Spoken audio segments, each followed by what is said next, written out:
Yo, what it do, YouTube? Welcome back to the channel. Today I'm going to be talking about something I care about deeply, something revolving around gaming, but also something I feel is going to be much more important than just gaming. And that's the technology that is virtual reality. So now, if I'm being honest with you, I don't blame you for thinking it's dead in the water technology or it just died off like 3D, but the truth is that VR is making strides, and it's important to take note of where it's going. And frankly speaking, I feel like the future for this technology is brighter than ever. So I know I'm mainly a gaming channel, and that's all I will be focusing on when it comes to VR content in the future, unless there's some like really important news that happens. But right now, let me just completely broaden the horizon, because this technology deserves more than just gaming recognition. This technology is making strides in the medical fields, in the business field, the tourism industry, and the sports industry. Now, I know that sounds crazy, but this technology has been used in all these industries for quite a while now. But it's really only now that it's starting to get some recognition. And honestly, I'm gonna just put a link down below to a TED Talk talking about the future of VR. It's super worth checking out, guys, and really dives deep into the possibilities of virtual reality going forward. But my job is to entertain you guys, talk about video games, and talk about reviews right now. So let's just get right to it and laugh at these people who are so fully immersed in VR that they think they're about to fall off a skyscraper.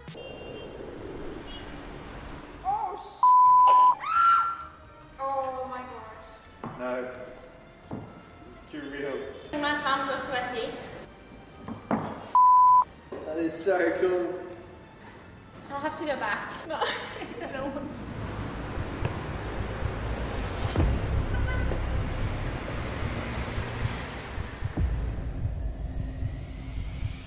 Now, you can't help but watch that and just laugh at people's reaction to standing on a 2x4 plank of wood on the ground, feeling so afraid that they're about to fall off a skyscraper. But the truth is that that experience, although basic, is one of the best experiences I've had in VR when it comes to selling that immersion. I mean, playing a horror game in VR is just a whole other experience. Like, screw that. I hate horror, but I went in on one, and damn could I not handle it whatsoever, man. Nothing scarier than what I experienced there. It was real fear. I got out of there and I felt like I was sweating. Like, screw that, man.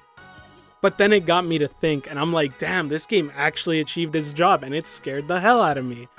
I've played horror games before, and don't get me wrong, I don't like horror, I get scared easily. But what I'm scared of when I'm playing a regular game is the monster that's chasing me, the jump scares that happen. But the fear I had in VR was a surreal experience. That fear comes from feeling like I was in that haunted mansion. I was being scared of every little sound I heard. I wasn't really thinking about, oh, let me get through this real quick. The fear literally made me wish I could pull that thing off. And if it weren't for me wanting to experience it just to see what it's like, I would have. This game scared the crap out of me, and frankly, I'm not looking forward to going back, but maybe if that's something you guys want to see, I'll put it out, who knows. Anyhow, let's get back to it and let's talk about that sort of experience. It's easy to get lost, and I think that's really, really important. I mean, let's just talk about another genre. We could talk about racing games. I grew up on racing games. My first game was Gran Turismo 2, and I still hold that game to like one of the peaks in gaming history for me. I thought it was amazing, and I've loved it ever since. You know, I've bought a racing wheel, I own one, and I love using the hell out of it. The force feedback feels awesome. It's so much funner than just using a controller. And then I tried racing in VR. Yeah, that's a crazy experience when you could turn your head around and see everything as if you're actually driving. The force feedback sells you if you have a good wheel.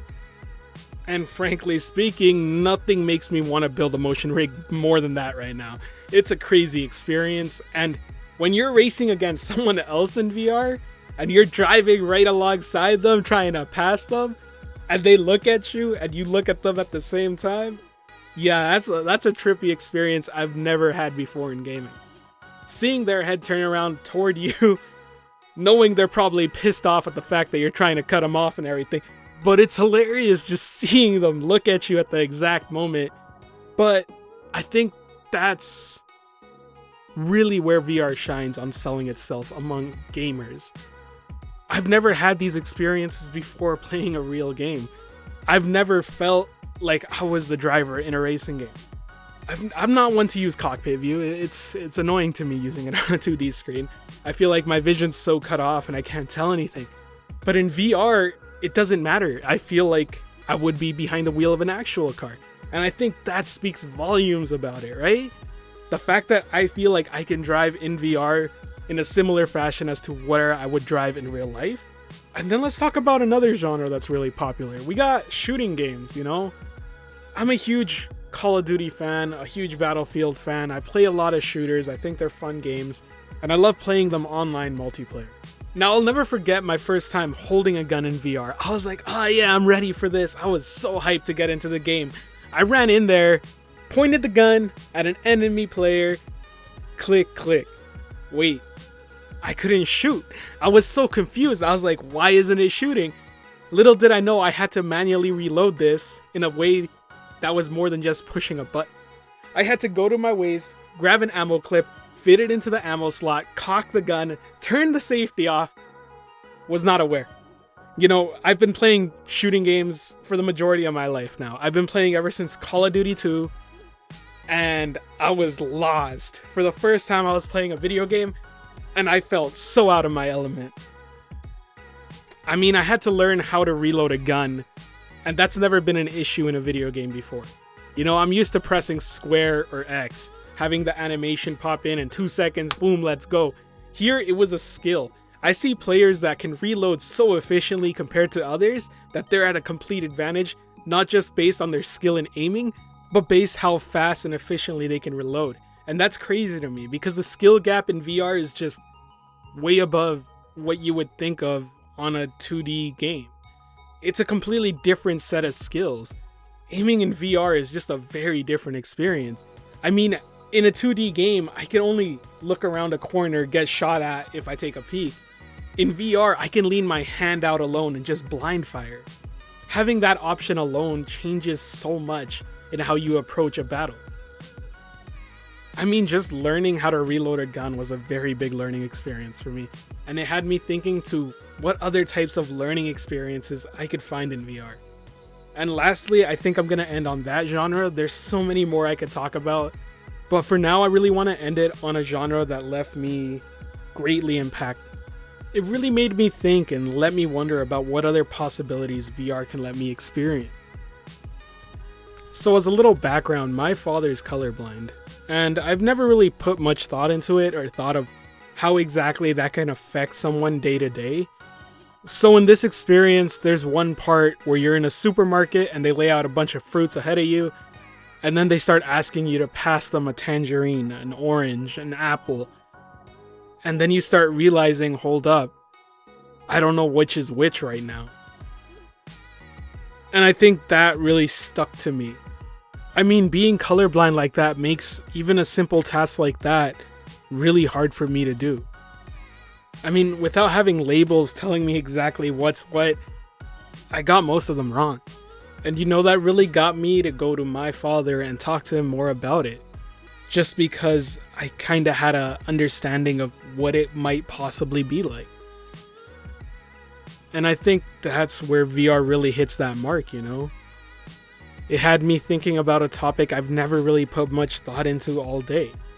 And it's that experience that really made me realize that VR can be used as a really good teaching tool. It makes learning fun, it makes you curious and want to know more. The potential there is really limitless. And I can't wait to see how it only improves as this technology gets better.